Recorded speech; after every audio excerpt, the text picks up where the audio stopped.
In this morning's gospel text, found in the 16th chapter of Matthew, we get a glimpse of a very human Jesus. So human, in fact, that within the text, the gospel writer has Jesus refer to himself as the Son of Man, or the human one, or the child of humanity.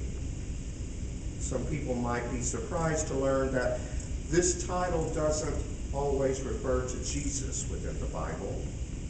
For instance, within the book of Ezekiel, it's used approximately 94 times to refer to the human author of that book. Jesus was human. He partied at weddings. He wept in grief over the loss of loved ones. He got angry at people and turned over furniture. And he bled real human blood, just like you and me. And in this morning's text, we hear him asking a very human question of his best friends. What's the word on the streets? What are people saying about me? What does everyone think of me? I like it when the gospel writers give us glimpses into the humanity of Jesus, because it gives me hope. It means that I am not the follower of some distant deity, but rather of a Jesus who was faced with all the same challenges and feelings that I face. And one of the things I face, one thing I concern myself with on an ongoing basis, is what others think of me. I know that I shouldn't worry so much about the opinions of others. I know that what other people think of me is none of my business. But sometimes I just can't help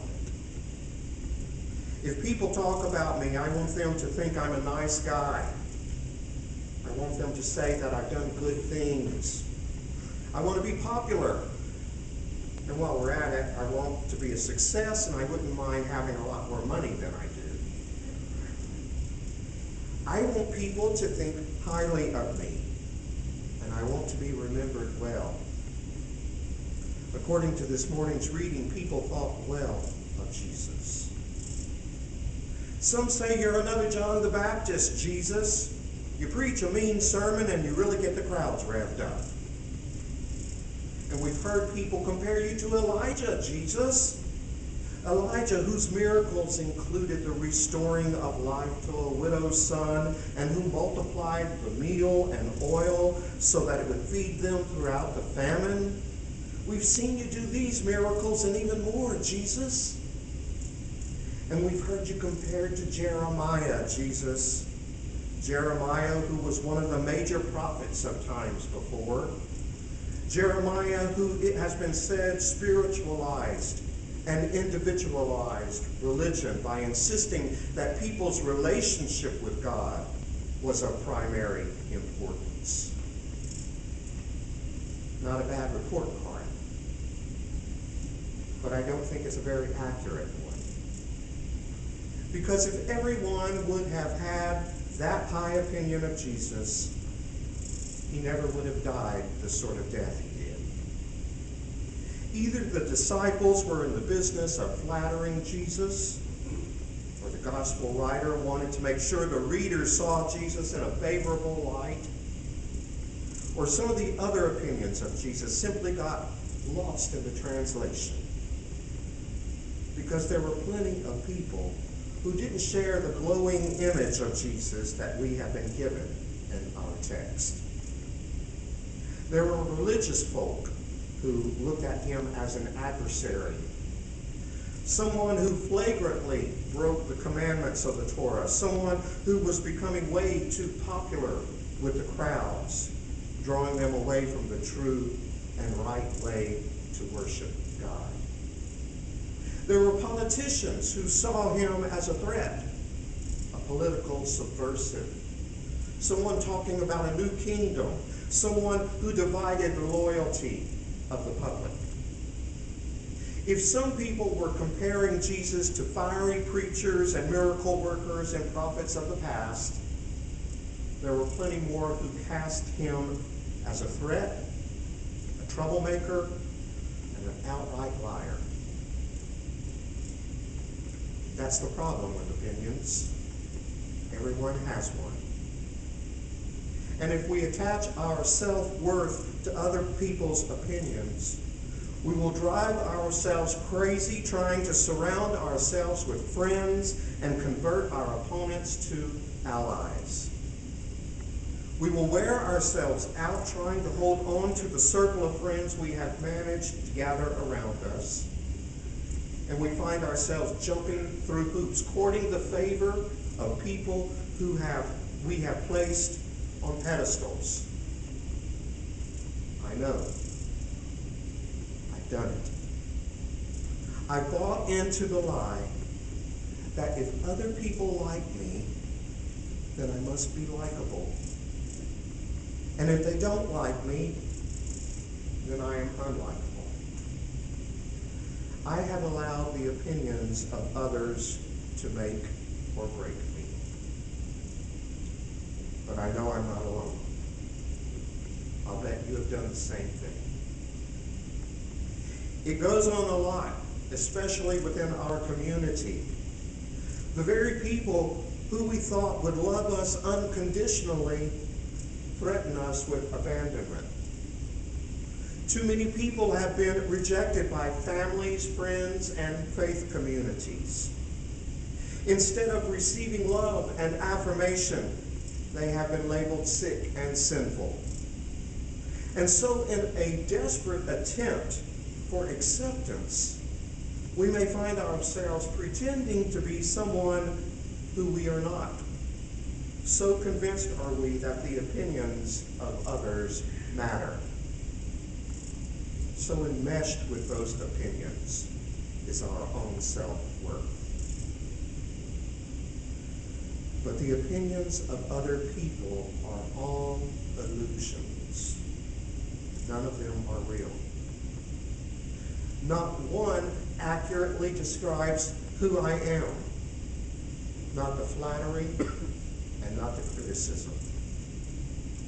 If you say I preached a good sermon, someone else will say it was the worst sermon they have ever heard. If you say I've accomplished good things, another person will say I haven't measured up to their expectations. Trust me, for every person who thinks I may speak the truth, there are 2 or more people who think I am leading everyone straight to hell. And do you want to know something? They are all wrong. I am neither a good preacher nor a bad one. I am neither a success nor a failure. I don't proclaim the absolute truth any more than I tell lies. These are all just labels. Incomplete, inaccurate labels that mean nothing because they say nothing about who I really am. They only describe what other people think of me. In this morning's text, it seems as if the flatteries of the disciples did nothing for Jesus. He knew better. He knew they were nothing more than the shallow praises of the very people who would later be calling for his crucifixion. And so he pressed the question. He asked the disciples who they thought he was. And Peter said, "You are the Messiah, Jesus. You are the Son of God." And I have to imagine that Jesus breathed a sigh of relief because Peter seemed to get it. You see, the word Messiah means the anointed one, or the chosen. And I believe that not only Jesus is anointed, but you and I are also.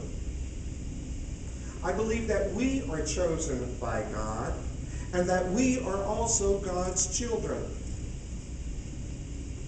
We spend our lives comparing ourselves to other people, trying to be the next John the Baptist, Elijah, or Jeremiah, measuring our self-worth by how many people like us, buying into the illusion that other people's opinions really mean anything at all.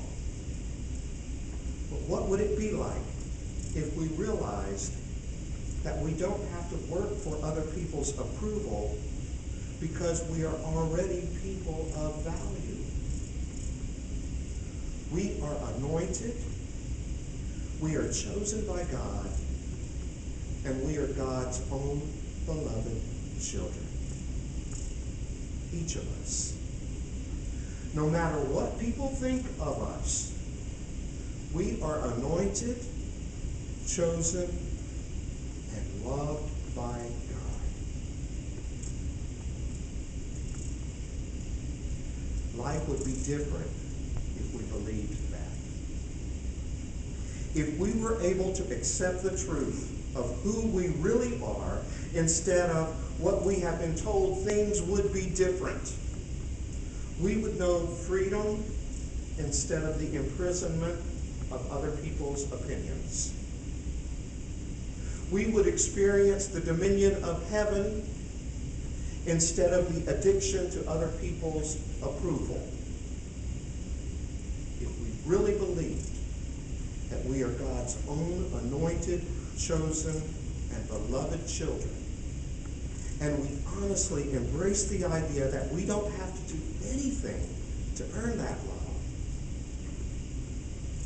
we could eliminate a large portion of the suffering, pain, and grief we experience in life.